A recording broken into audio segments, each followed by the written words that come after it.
भीगे थे। अपने पेट पर लगे घाव की तरफ देखा। घाव गहरा और जानलेवा था। कुछ देर हैरानी से अपने आप को देखता रहा। उसके बाद उसके दिमाग में यह ख्याल आया कि इस शीशे में तो सिर्फ उस पार की चीजें दिखती थीं। अचानक भैरव को एहसास हुआ कि शायद वो भी शीशे की उस पार की दुनिया में है। भैरव ने अपने अगल बगल देखा। इसका मतलब वो भी उसी जगह है जहां त्रिशिराज था, या त्रिशिराज ने उसको इस तरफ भेज दिया है और खुद उस तरफ निकल गया है। जो कुछ भी था, एक चीज तो भैरव को साफ हो गई थी कि भैरव उस शीशे में कैद हो चुका था। अचानक भैरव को तेजस की आवाज आई। ये दुनिया क्या है? मोह माया है। तुम्हारे कर्मों ने तुम्हें क्या सिखाया है? तुम्हें सबने कई बार आजमाया है और अंत में ये पाया है कि तुम वो तारा हो जिसे प्यार ने चमकाया है। तुमने धन नहीं पर सम्मान कमाया है, इसलिए तुम्हारी आत्मा एक विचित्र काया है। तुम्हारी सोच ही है जिसने तुमको बनाया है। अगर सोच लो तुम तो मर जाओगे और जीना चाहो तो जी जाओगे। भैरव को पहली बार तेजस की बात समझ नहीं आई। इसका क्या मतलब हो सकता था? भैरव इसी सोच में पड़ा था कि तभी उसे गौरी की आवाज आई। भैरव भैरव पलटा तो उसे शीशे में गौरी दिखी। भैरव गौरी को देखकर आगे बढ़ा। कुछ देर दोनों ने कुछ नहीं कहा। मैं जानती हूं कि आसान नहीं है भैरव, और मैं ये भी जानती हूं कि कभी कभी तुम्हें ऐसा लगता होगा कि तुम बिल्कुल अकेले हो, पर ऐसा है नहीं बेटा। मैं हमेशा हर कदम पर तुम्हारे साथ हूं। भैरव ने गौरी की तरफ देखा और जैसे सालों की थकान से वहीं घुटनों के बल गिर गया। मैं थक गया हूं मां, मुझसे अब और नहीं होता। नहीं भैरव, थकना नहीं है। तुमने आज अपने लिए एक नई शुरुआत की है। अब से शुरू होता है तुम्हारी जिंदगी का एक नया सफर। अब तुम कमजोर नहीं हो। अब तुम अपने बारे में, अपने अतीत के बारे में, अपनी कमजोरियों, अपनी ताकत सब जानते हो। तुम बहुत दूर आ गए हो भैरव। अब हार नहीं माननी है। पहली बार तुमने दुश्मन को हराया है। उसे पहली बार तुम्हारी ताकत का एहसास हुआ है। पहली बार वो तुमसे डरा है। उस डर को बनाए रखना है। अब समय है ये दिखाने का कि तुम्हें तोड़ना इतना आसान नहीं है। मुझे अपने जीने का कोई मकसद नजर नहीं आता मां। क्या मैं हमेशा ऐसे ही त्रिशिराज की परछाई के पीछे भागता रहूंगा? मकसद? बेटा, क्या तुम उन लोगों को भूल गए जिनकी जिंदगी तुम्हारी वजह से बदल गई? भैरव के सामने शीशे में बिलासपुर के लोगों का मुस्कुराता हुआ चेहरा सामने आया। केशव की पत्नी, पगली दादी, सुभाष और आरती, करण और गीता, और उनकी गोद में नन्हा सा उनका बेटा, और न जाने कितने लोगों की शक्लें जिनकी मदद भैरव ने की थी। सबके चेहरे उस शीशे में एक एक करके भैरव को जैसे याद दिला रहे थे कि उसने कितने लोगों की जिंदगी को हमेशा के लिए बदल दिया। और सबसे आखिरी में उसे दिखी उसकी छोटी सी नंदी, मुस्कुराती हुई नंदी। भैरव को एहसास हुआ कि उसकी मां की बात ठीक थी। वो बहुत दूर आ चुका था और बहुत कुछ खो चुका था। अब उसके पास खोने के लिए कुछ नहीं था, इसलिए शायद उसके अंदर का हर डर खत्म हो गया था। भैरव को एहसास हुआ कि शायद उसके पास कुछ नहीं बचा था, पर वो अब भी लोगों के लिए बहुत कुछ कर सकता था। फिर नंदी भी तो थी। उसके पास भैरव के अलावा और कौन था? उसे इन सब के लिए जीना था, हर हाल में जीना था। भैरव ने गौरी की तरफ नजर उठाकर देखा।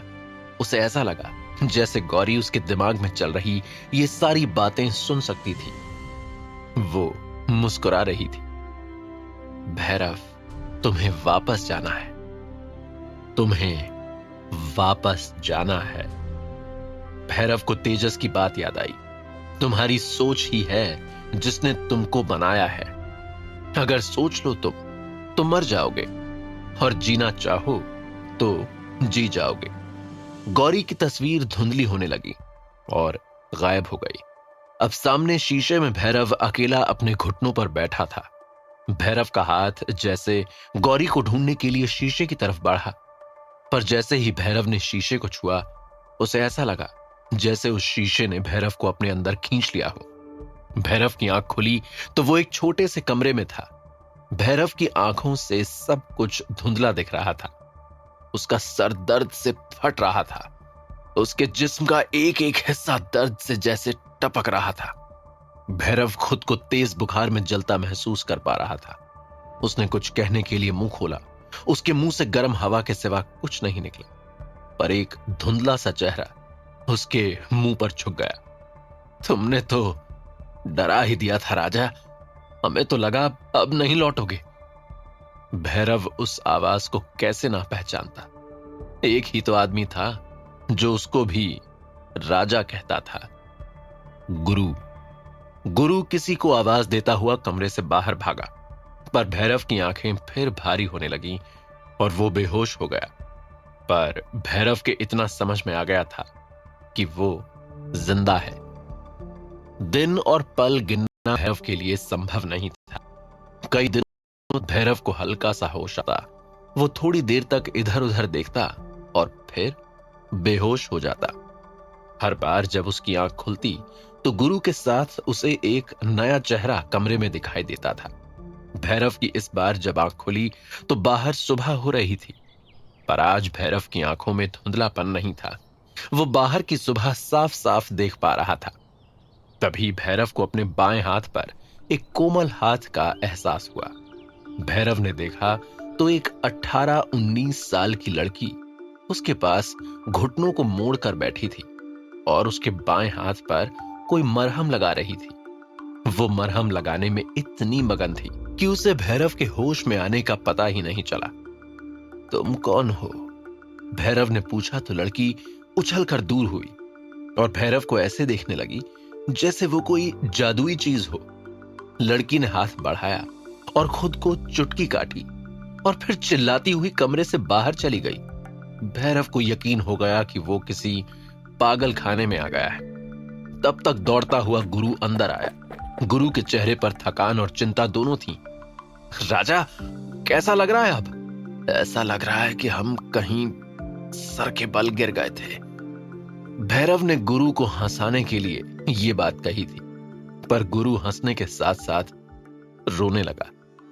वो तो तुम गिरे थे बचपन में, पक्की बात है, गुरु ने आंसू पोंछते हुए कहा। साला डरा दिए राजा। सब लोग कह रहे थे मर गए तुम, पर हमारा दिल मानने को तैयार नहीं था।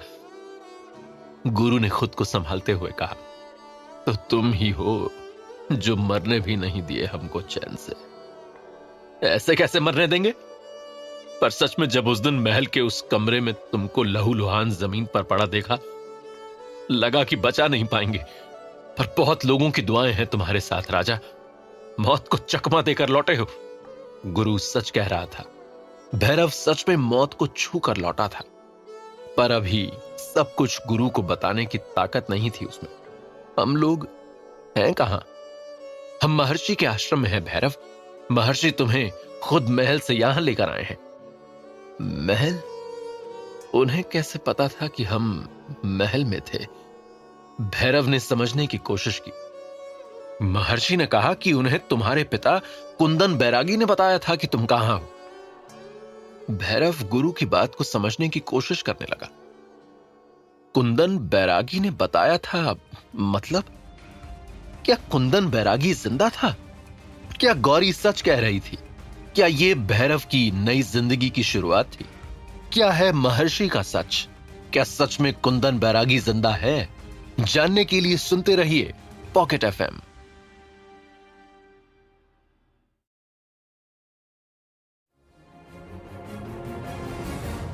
अब तक आपने सुना कि भैरव शीशे के उस पार की दुनिया में चला गया था। उसकी मुलाकात वहां गौरी से होती है, जो भैरव को वापस लौट जाने के लिए कहती है। तेजस भैरव के सामने दो रास्ते रखता है, जीने का या मरने का। भैरव जीने का फैसला करता है। भैरव की आंख खुलती है तो गुरु बताता है कि वो महर्षि के आश्रम में है। गुरु ये भी बताता है कि महर्षि ही उसे महल से लेकर आए थे और उनको वहां कुंदन बैरागी ने भेजा था। अब आगे तो क्या बाबा, मेरा मतलब कुंदन बैरागी जिंदा है? भैरव की आवाज और शरीर दोनों कमजोर थे, पर गुरु उसकी आवाज में उत्साह देख सकता था। वो भैरव का दिल नहीं तोड़ पाया। वो तो महर्षि ही तुम्हें बताएंगे कि कुंदन बैरागी ने उन्हें कैसे बताया कि तुम वहां हो, पर मैं इतना जरूर जानता हूं कि महर्षि को किसी से भी बात करने के लिए उस इंसान के पास जाना जरूरी नहीं है। वो अपनी सोच और दिमाग की ताकत से ही किसी से भी बात कर सकते हैं, जिंदा या। गुरु ने भैरव का दिल बचाते हुए कहा। भैरव को महल का वो शीशे वाला कमरा याद आया और उस शीशे में खड़ा कुंदन बैरागी भी। हो सकता है जैसे भैरव ने कुंदन से बात की थी वैसे ही महर्षि से भी की हो। भैरव का उत्साह गायब हो गया और उसका ध्यान अपनी चोटों से उठते दर्द की तरफ लौटा। भैरव की आंखें जैसे दर्द से भारी हो रही थीं। तब तक वही लड़की जो कुछ देर पहले उसके हाथ पर मरहम लगा रही थी और उसे होश में देखकर चीखकर भागी थी, कमरे के दरवाजे पर आकर खड़ी हो गई और भैरव को देखने लगी। गुरु की नजर उस पर गई। हां अग्नि, ये अच्छा किया। गुरु ने उसके हाथ से गर्म दूध का कटोरा लिया और भैरव की तरफ बढ़ा। अग्नि एकटक बस भैरव को ही देखे जा रही थी। भैरव उसके देखने से थोड़ा अजीब सा महसूस कर रहा था। गुरु की नजर दरवाजे पर खड़ी एकटक घूरती अग्नि पर पड़ी। क्या हुआ अग्नि, भैरव से मिलना है? आओ। अग्नि की आंखें जैसे हैरानी में बड़ी हो गईं। मैं? तेजस्वी से अग्नि के मुंह से निकला और फिर वो भैरव की तरफ देखने लगी जैसे वो कोई इंसान नहीं पर आसमान से उतरा देवता हो। उसे देखते देखते अचानक अग्नि बेहोश होकर दरवाजे पर ही गिर गई। एक और औरत आई और गुरु की मदद से अग्नि को उठाकर ले गई। गुरु मुस्कुराता हुआ भैरव की तरफ आया और उसको सहारा देकर उठा के धीरे से बैठा दिया। एक दर्द तीर सा भैरव के पेट और कंधे के पास उठा। उसकी आंखें दर्द से बंद हो गई।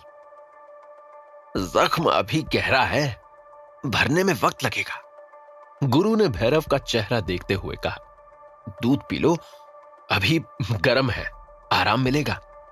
भैरव ने जैसे ही दूध का पहला घूंट पिया, उसे एहसास हुआ जैसे वो कई दिनों का भूखा था। वो एक बार में ही दूध का पूरा कटोरा पी गया। ये राजा, यहां का दूध और दही बहुत अच्छा है। कहां? इस पागल खाने का।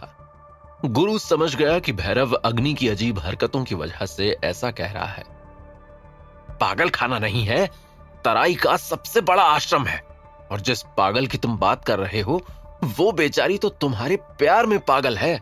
जब से आए हो तब से दिन रात तुम्हारी सेवा में लगी है। शुरू हो गए तुम। अरे सच कह रहे हैं, दीवानी है तुम्हारी बेचारी। तुम और तुम्हारी बकवास। हम ज्यादा तो नहीं जानते गुरु, पर 4 दिन में प्यार नहीं होता। भैरव सर हिलाता हुआ वापस लेट गया। 4 दिन कहां? बेचारी जब से पैदा हुई है तब से सिर्फ तुम्हारे बारे में ही सुनती आई है, और सुनते सुनते उसे प्यार हो गया। भैरव के पेट में दूध जाते ही जैसे उसे नींद का एक झोंका सा आ गया। अच्छा, अब तुम आराम करो और हम महर्षि को बुलाकर लाते हैं। भैरव शायद पूरी बात भी नहीं सुन पाया और गहरी नींद में चला गया। भैरव की जब आंख खुली तो गुरु उसके कंधे को हल्के से हिला रहा था। उठो राजा, जितना तुम्हारे लिए सोना जरूरी है उतना ही खाना भी। सूख के कांटा हो गए हो। भैरव ने उठने की कोशिश की पर अभी भी उसे गुरु की मदद की जरूरत पड़ रही थी। वो बैठा तो उसने देखा कि कमरे में 2 औरतें थीं। एक ने हाथ में एक कटोरा पकड़ा हुआ था और दूसरी ने एक तश्तरी में कुछ फल रखे हुए थे। औरतों ने सादी खद्दर की साड़ियां पहनी हुई थीं। उनके तन पे कोई साज श्रृंगार नहीं था।